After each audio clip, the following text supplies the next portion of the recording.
오늘 이 금요기도에 주님 앞에 나오신 여러분 위에 하나님의 크신 은혜와 복이 임하시기를 주의 이름으로 축원합니다. 오늘 함께 나눌 말씀의 제목은 감사함으로 기도하는 방법, 감사함으로 기도하는 방법입니다. 우리는 지난 금요일에 하나님의 뜻대로 기도하는 방법에 대한 말씀을 나누었습니다. 하나님의 뜻대로 기도하려면 먼저 순종하는 마음이 있어야 한다고 했고, 그리고 선한 결과를 주실 것을 믿어야 한다고 했습니다. 그리고 이런 기도를 지속적으로 하려면 하나님의 뜻이 담겨있는 성경을 깊이 알아야 한다는 말씀을 함께 나누었습니다. 오늘은 감사함으로 기도하는 방법에 대해서 묵상하려고 합니다. 우리 모두는 너나 할 것 없이 다 기도를 합니다. 또 특히 오늘 금요기도에 나오신 여러분들은 나름대로 기도를 열심히 한다는 분들이 그래도 나오셨을 것입니다. 선한 결과를 주실 것을 믿으며 우리가 기도하지요. 그리고 이런 기도를 지속적으로 하려면 우리가 또 이렇게 정말 지속적으로 응답받고 이렇게 하려면 간절한 소망을 가지고 또 이렇게 기도를 할 것입니다. 여러분, 기도하는 제목이 꼭 응답될 것이라는 이런 기대 속에서 우리 기도를 하겠죠. 근데 여러분, 오늘 우리의 기도 속에 감사하는 마음이 얼마나 담겨 있는지 한번 내 자신에게 질문해 보시기 바랍니다. 열심히 하는 나의 기도가 고행이 아니라 고난의 행군이 아니라 기쁨과 감격이 있는 기도, 특히 선한 결과로 이루어질 것을 믿으며 감사의 기도를 드리고 있느냐는 질문을 던집니다. 여러분 어떻습니까? 감사하는 마음으로 기도하고 계시는지요? 만약 여러분이 나는 기도의 사람입니다. 나는 아침 저녁으로 너무너무 열심히 기도하고 있습니다. 근데 그 기도를 할 때 별로 감사하는 거는 별로 없었습니다. 만약 이렇게 말씀을 하신다면 제가 단연코 말씀을 드리는데 여러분의 기도 방법에 무엇인가 잘못된 것이 있음에 틀림없습니다. 만약 여러분이 제대로 된 기도 방법을 따라 기도하고 있다면 우리가 감사하지 않을 수 없다는 것입니다. 여러분, 감사는 기도의 필수 요소인 줄 믿으시기 바랍니다. 이 사실을 오늘 읽은 본문이 말씀하고 있습니다. 빌립보서 4장 6절 말씀 우리 다 같이 읽겠습니다. 시작. 아무것도 염려하지 말고 다만 모든 일에 기도와 간구로 너희 구할 것을 감사함으로 하나님께 아뢰라. 아멘. 모든 일에 기도와 간구로 하는데 어떻게 하나님께 아뢰라고요? 너희 구할 것을 감사함으로 아뢰라는 것입니다. 감사함으로, 이 감사가 전제되어야 함을 강조하고 있습니다. 이 밤에 우리의 기도 방법 속에 반드시 감사를 먼저 하실 수 있는 저와 여러분 되시기를 주님의 이름으로 축원합니다. 목사님, 무슨 감사를 전제로 하라는 말씀입니까? 목사님이 나의 처지를 아세요? 내 형편을 아세요? 정말로 진정 내 형편과 처지를 아신다면 나에게 기도하라는 말씀은 하실 수 있어도 감사하라는 말씀은 하실 수 없을 것입니다. 아마 이렇게 말씀하실 분도 계실 수 있습니다. 목사님, 난 아무 잘못도 없는데, 정말 나쁜 일이라고는 눈꼽만큼도 한 것이 없는데 내가 지금 감옥에 갇히게 되었습니다. 나 너무 억울합니다. 여러분, 이런 형편에 계신 분이 혹시 계시겠습니까? 여러분, 그런 상태에서 감사라는 말이 나올까요? 글쎄요, 감사할 조건이 갖추어져야 감사의 기도를 드릴 수 있는 것인지요? 그렇게 모든 조건이 갖추어져서 감사할 수 있는 사람이 요즘과 같은 시대에 과연 몇 명이나 될 수 있겠습니까? 당장 오늘 본문을 쓰고 있는 바울을 한번 보시기 바랍니다. 바울이 지금 감사할 조건이 잘 갖추어져서 기도와 간구로 감사함으로 하나님께 아뢰라고 하였을까요? 지금 바울은 로마의 그 감옥에 갇혀 있었습니다. 죄수가 되어서 언제 죽을지 모르는 상황에 빠졌을 때 그는 빌립보 교회 교인들을 향해서 이 기쁨의 편지를 쓰고 있는 것입니다. 그는 감옥 속에서 지금 이 편지를 쓰고 있는 것입니다. 감사함으로 하나님께 아뢰라. 그렇다면 빌립보 교회 성도들은 예수님 믿고 모든 일이 일사천리로 잘 풀려나가고 있었을까요? 바울이 빌립보 교회에 있을 때 목회가 일사천리로 너무 잘 되어서 호강만 하다가 대접만 받다가 그렇게 떠난 그런 지역이었을까요? 그래서 그때의 좋은 추억을 생각하면서 빌립보에 있을 때에만이라도 감사할 일이 많았다, 지금 그런 말을 하고 있는 것입니까? 여러분, 그렇지 않습니다. 얼마나 힘들고 얼마나 고통스러운 시간들을 사도 바울이 보내야 되는지 아십니까? 여러분이 잘 아시는 사도행전 16장을 보면 바울이 빌립보 지역에 전도하러 갔다가 빌립보 감옥에 갇히는 일을 소개하고 있습니다. 바울이 처음 빌립보에 가서 루디아라는 자주장사를 전도하며 그 세례를 베풀어주고 또 귀신 들린 여종을 고쳐주는 그런 일이 있었습니다. 근데 귀신 들린 여종을 고쳐준 것이 이것이 화근이 되었습니다. 왜냐하면 그 귀신 들린 여종이 사실은 점쟁이였거든요. 그 귀신을 통해서 점을 쳐주면 용한 점괘가 나왔습니다. 근데 사도 바울이 그 귀신을 쫓아내버렸습니다. 그랬더니 이제는 그 여종이 점괘가 안 나오는 것입니다. 그러니까 돈을 못 버는 거예요. 그 여종을 붙들고 있었던 그 주인들이 이거 큰일 났다. 그래서 피해 보상 책임을 져라고 지금 사도 바울을 감옥에 가두게 되었습니다. 여러분, 그래서 지금 바울이 많이 매를 맞고 옷은 다 찢겨 벗기어지고 그 발은 착고에 채워졌습니다. 여러분 같으면 이런 때 이 어떤 기도가 나오겠습니까? 여러분, 복음을 전하다가 내가 하나님의 말씀을 잘 전하다가 지금 이렇게 감옥에 갇히게 되었다면 어떤 기도가 먼저 나올까요? 눈물 콧물을 흘리면서 주여 구출해 주시옵소서. 이게 도대체 무슨 일입니까? 복음을 전하는데, 좋은 일을 하는데 내가 왜 감옥에 갇혀야 됩니까? 억울해서 분해서 이런 기도를 하지 않겠느냐는 말입니다. 얼마든지 원망할 수 있었을 것입니다. 그런데 사도행전 16장 25절을 보면 바울의 모습을 누가는 이렇게 증언하고 있습니다. 한밤중에 바울과 실라가 기도하고 하나님을 찬송하며 죄수들이 듣더라. 아멘. 바울과 실라가 기도하고 하나님을 찬송했다 그랬습니다. 그의 첫 번째 반응은 찬양과 감사를 돌린 일이었습니다. 그들은 이유를 묻지 않았고 구출해달라고 하나님께 빌지도 않았습니다. 그들은 기도와 함께 감사를 올려드린 것입니다. 어떻게 되었습니까? 그날 하나님의 구원의 손길이 강하게 임하시는데 그 감옥의 간수와 그 집안이 구원은 놀라운 역사가 일어난 줄로 믿습니다. 할렐루야. 여러분, 저는 그런 생각을 해봤습니다. 하나님께 찬미와 기도를 올렸던 그들이 무슨 기도를 하였을까요? 사도 바울이 그 감옥에서, 빌립보 감옥에서 무슨 기도를 했을까요? 하나님, 우리를 감옥에 가둔 저들을 구원하여 주시옵소서. 우리를 지금 지키고 있는 저 간수들이 하나님 복음을 듣고 구원받는 역사를 일어나게 해달라고 그런 기도를 드리지 않았겠습니까? 그리고 그날 밤 큰 지진이 일어나며 옥문들이 활짝활짝 열렸습니다. 간수가 자다가 옥문이 열린 것을 보고 다 도망간 줄 알고 칼을 빼어들고 자결하려고 했을 때, 그때 바울이 크게 소리를 지르면서 여기 있노라, 우리가 여기 있다 하면서 그의 자결을 막았습니다. 그때 그 간수가 소리칩니다. 엎드려 절하면서 선생들이여 어떻게 하여 구원을 얻겠습니까? 그때 했던 그 바울의 유명한 대답, 주 예수를 믿으라, 그리하면 너와 내 집이 구원을 얻으리라. 이 말씀을 하고 그리고는 그 집에 가서 그 가족들에게 복음을 전하고 그 모든 가족들까지 세례를 베푸는 그런 놀라운 구원의 역사가 일어난 줄로 믿습니다. 여러분, 얼마나 놀라운 일입니까? 하나님께서 기적적으로 한 가정을 구원하시는데 바로 감사와 찬미로 기도하는 바울을 통해서 역사하신 줄로 믿습니다. 사랑하는 성도들이여, 우리는 이렇게 볼 때 자칫 강청의 기도를 하다가 우리 하나님을 오해할 때가 종종 있지 않았는지요? 우리가 기도하면서 하나님을 오해하신 적은 없으십니까? 나도 모르게 강청의 기도 속에서 또 상황적으로 하나님께 대한 감정이 좋지 못한 적은 없으셨느냐는 말입니다. 마치 불의한 재판관에게 강청했던 과부처럼 하나님을 마치 불의하신 분처럼 여기며 억지로 쥐어짜듯이 기도하고 있지는 않으십니까?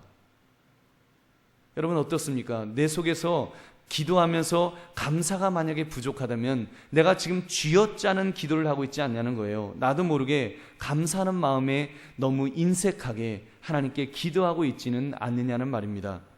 오늘 말씀을 생각하면서 여러분, 나의 기도 속에 감사를 반드시 집어넣으시기를 축원합니다.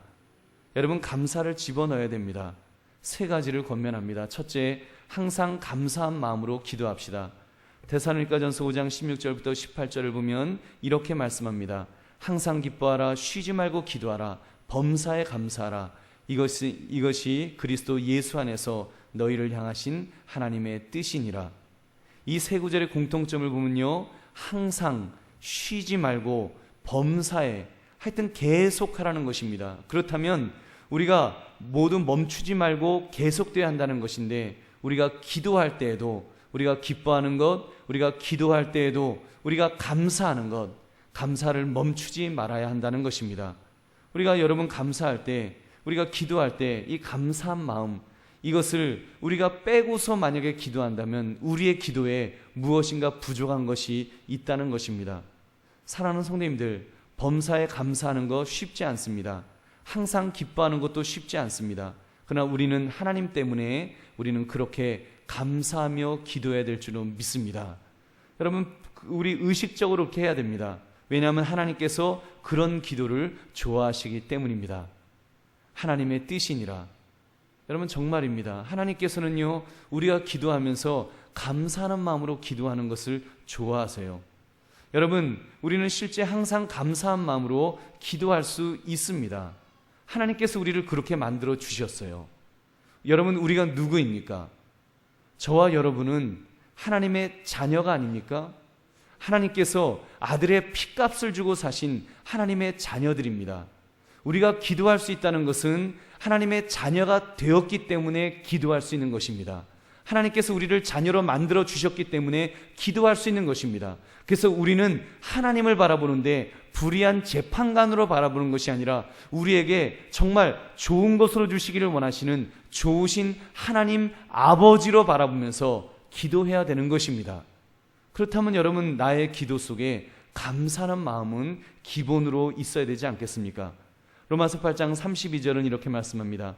자기 아들을 아끼지 아니하시고 우리 모든 사람을 위하여 내주신 이가 어찌 그 아들과 함께 모든 것을 우리에게 주시지 아니하겠느냐. 하나님께서 아들도 아끼지 않으신 분이 우리에게 좋은 것으로 주시지 않겠냐는 거예요. 모든 것을 주신다, 좋은 것 주신다 말씀하십니다. 그렇다면 여러분, 우리의 기도가 하나님 때문에, 우리의 기도의 대상인 하나님 때문에 우리가 감사하며 기도하시기를 주의 이름으로 축원합니다. 여러분, 하박국 선지자의 기도처럼 그렇게 우리가 고백할 수 있어야 됩니다. 하박국 선지자는 이렇게 말합니다. 하박국 3장 17절 18절 비록 무화과 나무가 무성하지 못하며 포도나무에 열매가 없으며 감람나무에 소출이 없으며 밭에 먹을 것이 없으며 우리의 양이 없으며 외양간에 소가 없을지라도 나는 여호와로 말미암아 즐거워하며 나의 구원의 하나님으로 말미암아 기뻐하리로다. 아멘. 여러분, 우리는 여호와 하나님, 우리의 기도의 대상인 하나님으로 인해서 하나님 아버지로 인하여 감사가 넘치는 기도하시기를 주의 이름으로 다시 한번 축원합니다. 사랑하는 성도님들, 우리는 이 하나님과 이런 관계가 되어야 됩니다. 그냥 하나님만 생각하면 감사하는 마음이 저절로 나와야 됩니다. 그래서 오늘도 우리가 주님 앞에 나오면서 여러분 어떤 마음으로 나오셨는지요? 혹시 정말 한숨 지으면서 너무 지쳐서 오늘 또 금요일인데도 또 나가야 되는구나. 여러분, 만약에 그런 마음으로 나온다면 우리의 마음을 고쳐야 됩니다. 시편 100편 4절 우리 믿음의 선배의 고백을 보십시오. 감사함으로 그의 문에 들어가며 찬송함으로 그의 궁정에 들어가서 그에게 감사하며 그의 이름을 송축할지어다. 아멘. 여러분, 우리가 오늘 이렇게 주의 전에 나올 때, 기도의 자리에 나올 때 우리가 감사함으로 나와야 될 줄로 믿습니다. 이 마음, 이것이 믿음의 선배들의 고백이었습니다.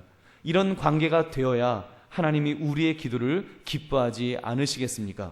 하나님 앞에 나오는데 인상 빡빡 쓰면서 무슨 빚쟁이가 빚 받으러 나온 것처럼 이렇게 그런 표정으로 나왔다면 하나님께서 그 기도를 기뻐 받으시겠습니까? 입장을 바꿔놓고 내가 만약에 하나님이라고 한다면, 하나님의 입장이라고 한다면 그 표정 보면서 우리가 그런 표정으로 기도할 때 하나님께서 그 기도를 기뻐하시겠냐는 거예요. 들으시더라도 얼마나 마음 아프게 들으시겠습니까? 여러분, 그러므로 우리는 먼저 감사해야 합니다. 그냥 하나님 때문에 먼저 감사해야 됩니다. 사도 바울처럼 감사하면, 기도할 때 먼저 감사하면 하나님은 그런 기도자의 기도에 귀를 기울이실 줄 믿으시기 바랍니다. 여러분, 그리고 기도의 입을 열기도 전에 감사하는 기도자에게, 감사하는 기도자에게 관심을 가지실 줄 믿으시기 바랍니다. 여러분, 먼저 감사하시기를, 항상 감사하시기를 주의 이름으로 축원합니다. 둘째, 이미 주신 은혜에 감사하며 기도합시다. 시편 40편 5절에 보면 우리 믿음의 선배들이 이렇게 고백합니다. 여호와 나의 하나님이여, 주께서 행하신 기적이 많고 우리를 향하신 주의 생각도 많아 누구도 주와 견줄 수 없나이다. 내가 널리 알려 말하고자 하나 너무 많아 그 수를 셀 수도 없나이다. 지금 시편 기자는요, 지금 감사를 표현하면서 하나님께서 행하신 기적들을 일일이 나열하고 있습니다. 근데 너무 많은 거예요. 하나님이 행하여 주신 그런 기적들이, 하나님께서 우리에게 향하신 그 좋은 생각들이 너무 많아서 이걸 표현할 수 없다, 너무 많다라고 그는 이렇게 찬양하고 있습니다. 이렇게 이미 주신 은혜를 기억하며 더듬으며 회상하며 감사하고 있다는 것입니다. 여러분, 실제로 성경은 어떤 명령을 강조할 때마다 항상 서술문이 따라 나옵니다. 서술문, 어떠한 일이 있었다라는 서술이 먼저 따라 나옵니다.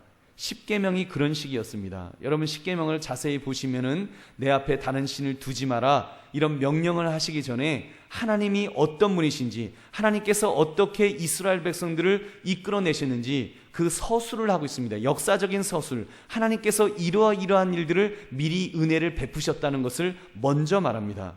그래서 이것을 문법적으로 말하면 서술문과 명령형의 신학이라고 이렇게 말할 수 있을 것입니다. 항상 명령을 따를 때는 서술문, 하나님께서 베풀어 주신 은혜와 사랑을 먼저 말한다는 것입니다. 그렇습니다. 우리가 기도할 때도 마찬가지입니다. 우리가 실상 기도할 수 있는 근거가 무엇입니까? 여러분, 강청일까요? 우리 주님께서 강청하게 기도하라고 하셨지만, 여러분, 전혀 우리의 기도를 들으시지 않으시려는 불의한 하나님께 드리는 그런 강청, 때를 썼기 때문에 우리 하나님께서 들으시는 것일까요? 여러분, 그렇지 않습니다. 설마 우리의 강청이, 우리가 때를 쓴다고, 여러분, 인간이 때를 쓴다고 신의 의지가 우리의 때씀 때문에 꺾이는 일이, 변하는 일이 일어날 수 있을까요? 저는 없다고 봅니다. 여러분, 하나님의 뜻이 우리가 강청한다고 해서 꺾이는 것이 아니에요. 여러분, 그렇지 않습니다. 분명히 기억하십시오. 하나님은 우리 기도를 안 들어주시려고 하는데 우리가 억지로 기도하는 것이 아니라는 말입니다. 하나님은 들어주시기를 원하십니다. 하나님은 들어주시기를 원하십니다. 다만 하나님이 보고 싶으신 것은 우리의 의지입니다. 우리가 얼마나 소망하는지, 우리가 얼마나 갈망하고 있는지 하나님은 그것을 보고 싶어 하시는 것입니다. 여러분, 믿으십니까? 왜 하나님이 그것을 보고 싶어 하신지 아십니까? 우리가 소망해야지, 우리가 갈망해야지 하나님께서 주셨을 때 우리가 감사하기 때문입니다. 여러분, 그래야지 우리가 감사를 하는 거예요. 그 예를 한번 들어보겠습니다. 저는 저희 큰아이를 허니문 베이비로 낳았습니다. 또 둘째 아이도 이렇게 빨리 낳았으면 좋겠다 한 것이 아니라 그냥 하나님께서 그냥 때가 되니까 또 주셨어요. 그래서 하나만 있어도 족하겠다 싶었는데 또 주셔서 그렇게 둘을 낳았습니다. 그러니까 아이들에 대한 어떤 아기에 대한 어떤 그런 신비한 생명의 신비감, 어떤 감격 같은 것이 조금 덜 합니다. 반면에 한 10년 만에 기도해갖고 막 10년 동안 하나님 아기를 주세요, 아기를 주세요 이래서 아기를 낳은 분들 보면요, 막 생명의 신비에 대한 막 감격, 막 그 감사가 막 너무너무 절절해요. 여러분, 그 차이를 아시겠습니까? 소망하고 얻었을 때, 정말 간절히 바라고 얻었을 때 감사하는 강도도 더 커지더라는 말입니다. 그러므로 이 밤에 우리 기도하며 감사합시다. 지금까지 함께 하신 하나님께 우리가 먼저 감사하자는 것입니다. 지금은 어려울지라도 하나님이 지금까지 함께 하시지 않으셨습니까? 여러분, 그래서 지금 이 순간까지 온 것입니다. 때로는 여러분, 우리가 때를 써서 주신 것이 아니라, 우리가 때를 썼기 때문에 지금까지 온 것이 아니라, 우리가 때를 쓰지 않았을 때에도 하나님께서 베풀어 주신 은혜가 있었고 하나님께서 이끌어 주신 은혜가 있었기 때문에 오늘 이 순간까지 이르게 된 줄로 믿습니다. 여러분, 그러므로 정말 이미 받은 복을 우리가 감사하자는 것입니다. 이미 받은 복이 큽니다. 여러분, 이미 내게 주신 복이 이미 큽니다. 받은 은혜가 큽니다. 그러므로 이미 베풀어 주신 은혜에 우리가 감사하며 기도하시기를 주님의 이름으로 축원합니다.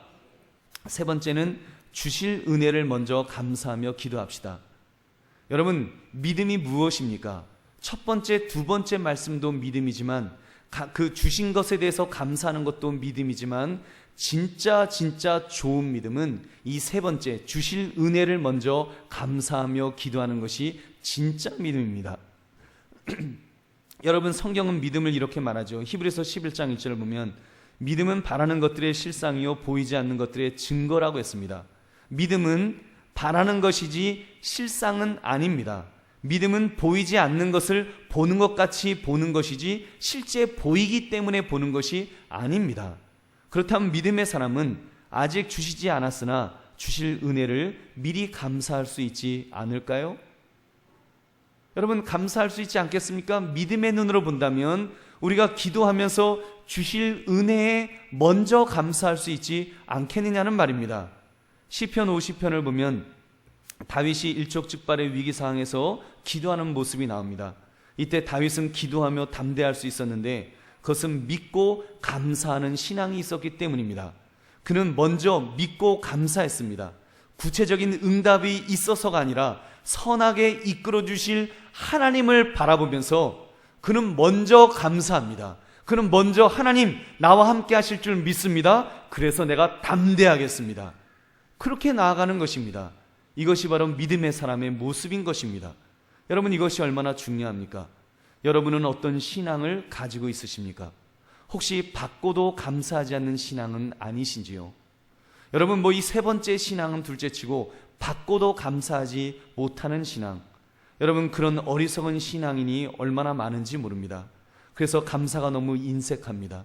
이미 주신 것들이 있는데도 감사하지 못해서 입이 이만큼 나와서 기도할 때도 불평하고 불만하고 왜 나에게 더 주시지 않느냐고 이것 때문에 불평만 하는 그런 기도 생활을 했다면 여러분, 우리의 기도 생활이 회복되어야 합니다. 여러분, 정말로 회복되어야 됩니다. 여러분, 믿음의 사람이라면 적어도 받은 것에 대해서는 감사할 수 있어야 될 줄로 믿습니다. 여러분, 그러나 받은 것에 대해서만 감사하는 신앙에 머물러 있어서는 안 됩니다. 우리는 한 단계 뛰어 올라야 됩니다. 그것이 바로 믿고 감사하는 것입니다. 여러분, 믿고 감사하시기를 바랍니다. 믿고 감사합시다.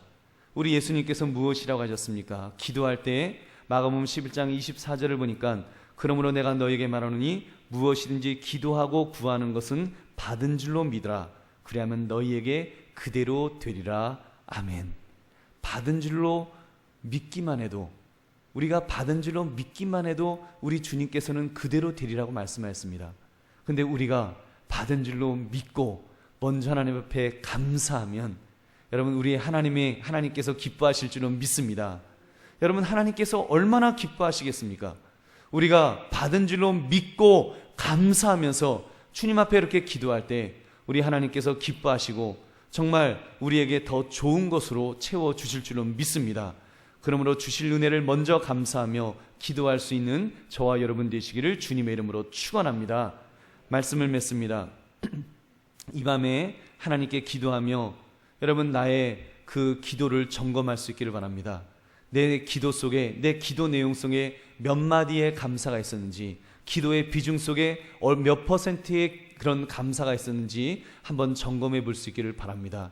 그러면서 여러분, 내가 지금 내 형편이 어려울 수 있습니다. 내 형편이 감옥에 갇힐 정도로 정말 사도 바울처럼 감옥에 갇혀서 언제 죽을지 모르는 그런 상황에 처한다고 할지라도 우리는 먼저 하나님 앞에 감사할 수 있어야 됩니다.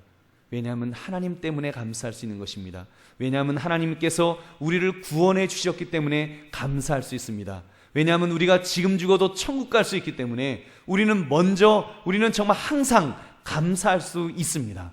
하나님만 계시면, 또 우리의 기도의 대상인 하나님만 계시면 우리는 감사할 수 있는 것입니다.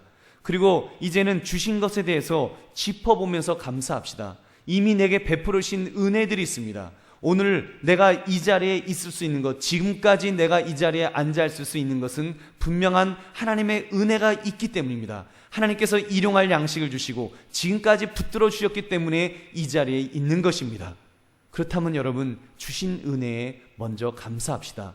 그리고 이제 나아가서는 이제는 주실 은혜까지 바라보면서, 믿음의 눈으로 바라보면서 그것까지 감사할 때, 우리가 정말 주실 은혜까지 감사할 때 우리 하나님께서 기뻐하실 줄로 믿습니다. 여러분, 그런 기도의 사람, 그런 감사하며 하는 기도의 사람의 기도를 하나님께서 들어 응답하실 줄로 믿습니다. 그런 감사와 함께 기도하시는 저와 여러분 되시기를 주님의 이름으로 축원합니다. 우리 함께 기도하겠습니다.